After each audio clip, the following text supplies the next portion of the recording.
ಮಾನ್ಯ ಮುಖ್ಯಮಂತ್ರಿಗಳೇ, ಕಿಡ್ನಾಪ್ ಮಾಡಿ ಎಲ್ಲಿದ್ದೀರಿ ಹೇಳಿ ಅವರನ್ನ. ಇವತ್ತು ನಮ್ಮ ಮುಂದೆ ತಂದು ಬಿಡ್ಬೇಕು ನೀವು ಅವರನ್ನ. ಎಲ್ಲೋದ್ರು ಗಾಯಾಳುಗಳು. ಪರಿಸ್ಥಿತಿ ಈ ರೀತಿಯೇ ಹೋದ್ರೆ ಇದು ಸರಿಯಾದ ರೀತಿ ಅಲ್ಲ.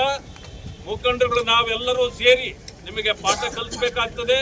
ಈ ರೀತಿ ಧರ್ಮಗಳ ಮಧ್ಯದಲ್ಲಿ ವಿಷ ಬೀಜ ಬಿತ್ತಕ್ಕಂಥದ್ದು, ಜಾತಿಗಳ ಮಧ್ಯೆ ವಿಷ ಬೀಜ ಬಿತ್ತಕ್ಕಂಥದ್ದು ನಿಮ್ಮ ದಿನನಿತ್ಯದ ಕರ್ಮಕಾಂಡಗಳನ್ನ ನಾವು ಹೊರಗಡೆ ಒಂದೊಂದಾಗಿ ತರಬೇಕಾಗ್ತದೆ.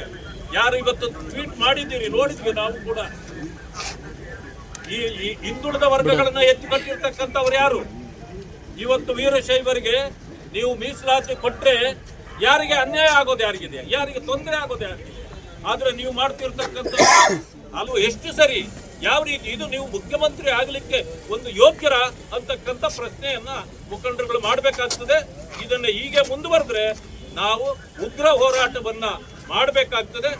ಏನು ಕೇಸ್ಗಳನ್ನ ನಿನ್ನೆ ಹಾಕಿದ್ದೀರಿ ಅವ್ರ ಮೇಲೆ ಎಲ್ಲ ವಾಪಸ್ ತೆಗೀರಿ. ಎಲ್ಲಿ ಆ ಗಾಯಾಳುಗಳನ್ನ ಮುಚ್ಚಿಟ್ಟಿದ್ದೀರಿ ಹೊರಗಡೆ ತನ್ರಿ. ಇಲ್ಲ ಅಂತಂದ್ರೆ ನಿಮ್ಮ ಚರಿತ್ರೆಗಳು ದಿನದಂತೆ ಹೊರಗಡೆ ಬರ್ತವೆ ಅಂತಕ್ಕಂಥ ಮಾತನ್ನ ನಾನು ಹೇಳಲಿಕ್ಕೆ ಬಯಸ್ತೇನೆ. ಚಾರ್ಜ್ ಮಾಡಿ ವಕೀಲರ ಎಲಬನ್ನು ಮಾಡಿದ್ರು, ಕೈಯನ್ನು ಮಾಡಿದ್ರು, ತಲೆ ಬರೋದು ನಾಡಿದಂತ ನಾಡಿದು. ಇಲ್ಲಿ ರಾಣಿ ಚೆನ್ನಮ್ಮನ ವಂಶಜರ ರಕ್ತವನ್ನು ನಿವಾರಿಸಿದ್ದೀರಿ. ರಾಣಿ ಚೆನ್ನಮ್ಮನ ಮತ್ತು ಅವರ ವಂಶಜರ ಸಮಾಜದ ಶಾಪ ನಿಮಗೆ ತರ್ತೈತೆ. ಆದಷ್ಟು ಬೇಗನೆ ಆ ಶಾಪ, ಆ ಬಡ ಪ್ರಾಣಿಗಳ ರಕ್ತ ನೆಲದಲ್ಲ, ಅದು ನಿಮ್ಮ ಕುರ್ಚಿಯನ್ನು ಕೊಡಕ್ಕೆ ಬಂದ ನಿಮ್ಮ ಕುರ್ಚಿಯನ್ನು ಅಲ್ಲಾಡಿಸಿ ಕುರ್ಚಿಯಿಂದ ಕೆಳತೈತಿ ಅನ್ನುವಂಥ ಎಚ್ಚರಿಕೆಯನ್ನು ನಾನು ಕೊಡ್ತೇನೆ. ಸ್ವಾಮಿಗಳನ್ನು ಬಂಧನ ಮಾಡಿದ್ದೀರಿ. ಸ್ವಾಮಿಗಳನ್ನು ಬಂಧನ ಮಾಡಿದ್ದಾನೆ ಇತಿಹಾಸದಲ್ಲಿ ನಾವು ಎಲ್ಲಿ ನೋಡಿಲ್ಲ. ಕೂಡಲೇ ಸ್ವಾಮಿಗಳಲ್ಲಿ ಕ್ಷಮಾಪಣೆ ಕೇಳಬೇಕು. ನಮಗೆ 2A ಅಥವಾ 2D ಮೀಸಲಾತಿಯನ್ನು ಕೊಡಬೇಕು.